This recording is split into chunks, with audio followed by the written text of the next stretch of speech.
Well. Here we are. Like the title says, 90 plus 5 again. But before I get into everything, before I get into all the notes that I took during the game, what I saw in the game and all that, let's agree with this one thing first. We did not deserve to lose that game. If you ask me, on the balance of that game, we deserved to win that game, yet we ended up still losing. Now, that is the beauty of football, right? When it's for you, it's very nice. But guess what? When you concede a goal like that after the performance we put in, which was very decent if you ask me, we did not deserve that. We did not deserve to go down today.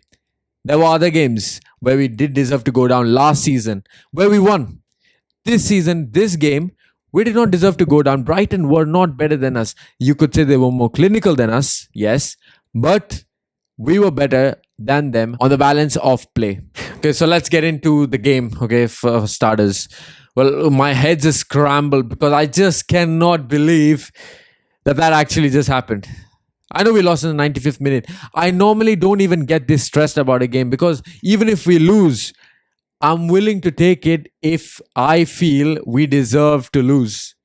My opinion, we did not deserve to lose this game. Well, you can say we didn't create enough chances, true, but on the balance of play, on the balance of who tried more, who was dominating the ball more, everything pointed in our favor. But we lost this game. I don't understand why. But okay, let's get into the game to start with. First of all, I have to say, Ten Hag did make a mistake playing the same lineup that played against Fulham, right? The starting lineup was the exact same. And that was a mistake because Maguire should have been out of the team and probably Mount should have been out of the team as well. However, I will say this. He did do one good thing. His two substitutions, the big two substitutions that he made initially, with Zirkzee on for Mount and Garnacho on for Rashford, he made the perfect substitutions there. I will give him credit there. I don't blame the manager much after the weak lineup that he fielded initially because, to be fair to him, he did make up for all those mistakes. And guess what? We did beat Brighton's press pretty well today. In my opinion, we did beat them pretty well, right? Let's talk about, the second thing. The build-up, however, was very, very slow. While I did see some positives while we were passing the ball and all that, I see that, but the play was still too slow. So we have to be moving the ball forward faster. You know the intensity with which Brighton was transitioning? That is the speed of transition that we are trying to aim for.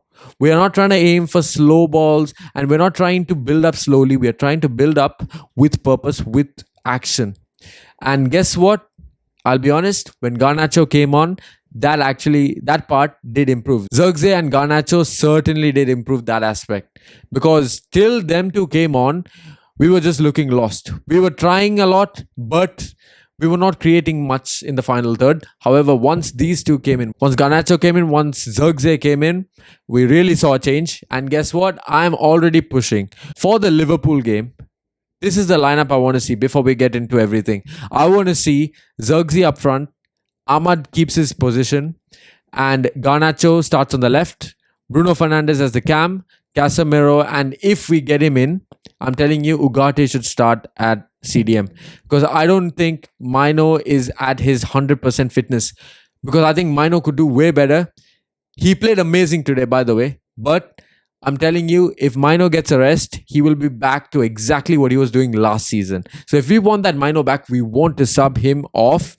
We want to play Ugarte if he's in time. Otherwise, it'll have to be Mino himself. Okay, so what else was there? Okay, well, I'll be honest. Ahmad initially, first half, was probably the worst I've seen Ahmad play. Without question. I know Ahmad's ball for Rashford's first offside goal was pretty amazing. However, apart from that, he was missing the ball. He was losing possession. He was not keeping the ball as we need to keep him. And I love Ahmad. I want him to start every single game. I think he's generational. But we have to be honest. When he's not playing, he wasn't playing well. The first half I saw from Ahmad was horrible. And guess what? If Garnacho came on for Ahmad in the first half, as much as I like Ahmad, I wouldn't have been too opposed to it because I would have said, well, I know Ahmad can be influential and all that, but based on the game that we saw till the first half, Ahmad does not deserve that spot. So I'll be honest, Ahmad was trying to link up, and however, in the second half, he did play much better. But Much better might be a little bit of an overstatement. He did score the goal and he did participate in link ups after that. But generally, I would say Ahmad just had a decent game. Like if you take the but like if you take both halves together, I would say Ahmad had a decent game. He did not have an amazing world class game. He did not have an amazingly shit game. He just had a decent game overall. Now, I want to talk about one more player, Harry Maguire. I don't understand why Maguire started in the first place. Because I understand Maguire played good against Fulham, and I think I mentioned it in my Fulham review as well. That Maguire, as well as he did, he served a role in that particular game. Does not mean he's going to play the same way in every single game. So why don't you just take him off when you have Delict sitting on the bench, when he can come on and he can actually impact the game?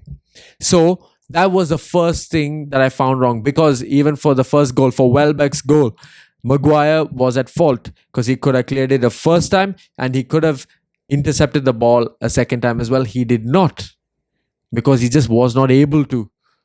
I'm not saying Delict would have intercepted the ball necessarily. However, I'm telling you, with one of the tackles that he did late in the second half, I'm telling you, Delict would have got the ball. For sure, he would have got the ball.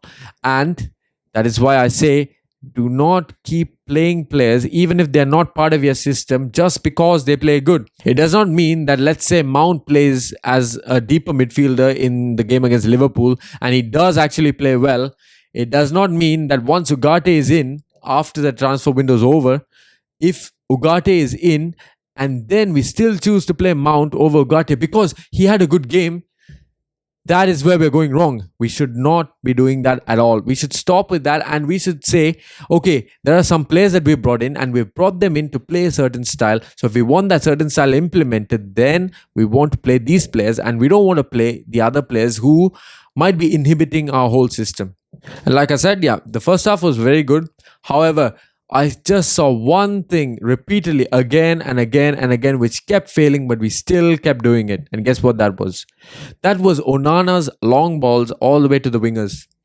Now, this is not Onana I'm faulting here, because it's not Onana, but rather the balls are going through.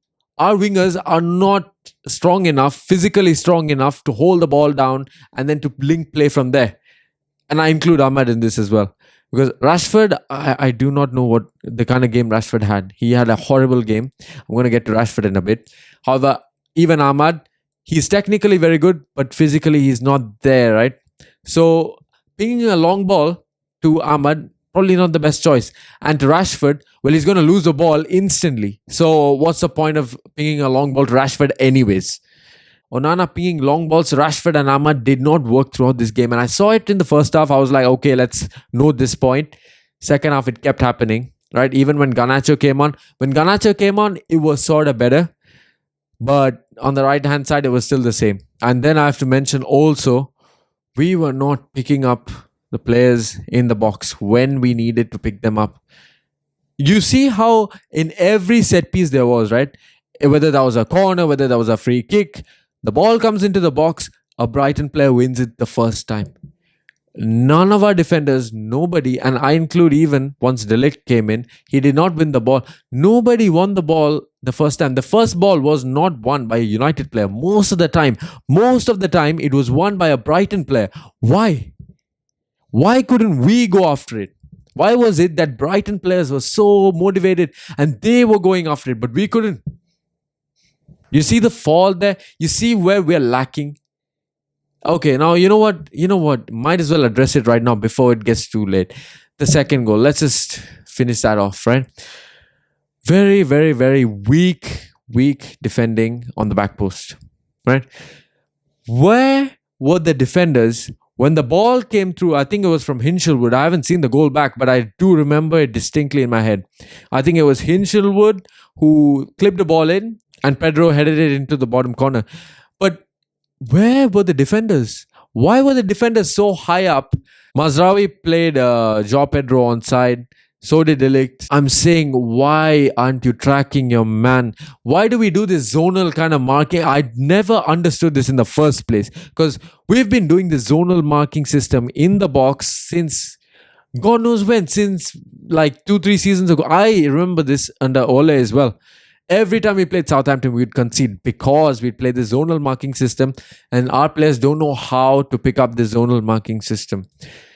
So why don't we just go man to man instead of zonal marking? I do not know. Will we change this? I highly doubt it till we change a manager or till we change the entire coaching staff and what their ideas are. Till we do that, I don't think we're going to change this. Yeah, now let's get to Marcus Rashford. Rashford is such a protected player, isn't he? People love him, right? For everything he did in 2015, 2016, 2017, 18, 19, 20, all the way. And even in 22, 23, Ten Hag's first season where he was supposed to win the Ballon d'Or in January and all that. People love him. Guess what? When he has a good season, when he has a good game, I'll be the first one to mention it. I'll make sure of that. But here's the thing. How long has Rashford failed to do anything, right? And guess what? Nobody's getting on his back like that. He's still starting games. Trust me, he's going to start against Liverpool as well. I can guarantee you he's going to start on the left wing against Liverpool, no question. Or as striker, whatever. Rashford will be in the team. But now, here's the interesting argument. People like to always raise the argument that Martial seems uninterested. Oh, Sancho seems so uninterested. But then you see Rashford today, how he does not really care. He is not trying to get involved in play as much. And off the pitch, whenever he's missed a chance or something, he needs to be coming back, right? On defense, he needs to be actively engaging himself so that he can get on the ball again. But no, it just seems uninterested. I'm not saying he's uninterested necessarily, but I'm just saying I'm giving the same argument that people give for Martial and for Sancho, how they don't seem interested on the pitch, or how they're not putting in the effort. Why can't we call that out for Rashford as well? Why? Because he's English? Because he's Mancunian? Why? Because he's from Carrington? But we just need to call that out. How does Rashford get a free pass? But how come everybody else is held accountable? But when it comes to Rashford, you can't touch Rashford. Think about it. We have to call every player out equally, right? Ahmad is my favorite player, but I'm going to blame him today for having a poor game in the first half. He was very disappointing. In fact, he should have been taken off. But that's how it is, right? But in the case of Rashford, he has more bad games. Let's say he has 75% bad games. Only 25% he might have like a good moment in them. Other than that, he's just invisible. He's nowhere to be seen. And guess what? One more thing I have to add. A very big positive, right? As much as we weren't creating as many chances as I'd like to, however, we were still creating very good chances at the end of the day. Because if you see the two offside goals, they were actually pretty well crafted. Ahmad with the cross in, and the second goal, the one which was ruled off, which should have been given, is very harsh. But guess what? That's football, right? What do? Right? It touched Xerxes' kneecap or something. How are you supposed to determine that? But guess what? That's not a goal. Fair enough. I agree. And we were very unlucky. That was a very decent finish to a very good move as well. And it was completed by all the good players. The technical players were all involved in that goal as well. And everybody did play their part in that goal. Mazraoui setting up Ahmad as well for his goal was pretty good. Like, the passing was actually pretty decent. The problem was that while we were breaking down their press, Brighton, we were just leaving the pitch in the middle of the park empty many of the times. Even though Casemiro and Mino, I will be honest, they had amazing games. They were mopping up whenever they could. And apart from that, well, what else can they do? I don't blame the game on Casemiro. I don't blame the game on Mino, because both of them were actually very good defensively today. There's way more that can be done. And guess what, guys? This was very disappointing. And to lose in the 95th minute sucks. Let's be honest. I've cooled down a little bit more right now since I started the video. When I started the video, I was on fire. My head was just boiling. But, well, now that I think about it, we didn't deserve to lose anyways. I don't feel we deserve to lose. And the more I think about it, okay, there are some positives to take away from the game. But when you really think about it, can you really take many positives when you just lost a game? I mean, well, 2-1, I mean, nothing more to say about it. Brighton 2, United 1. That's game week 2 over. On to Liverpool for the next one. And yeah, see you guys soon.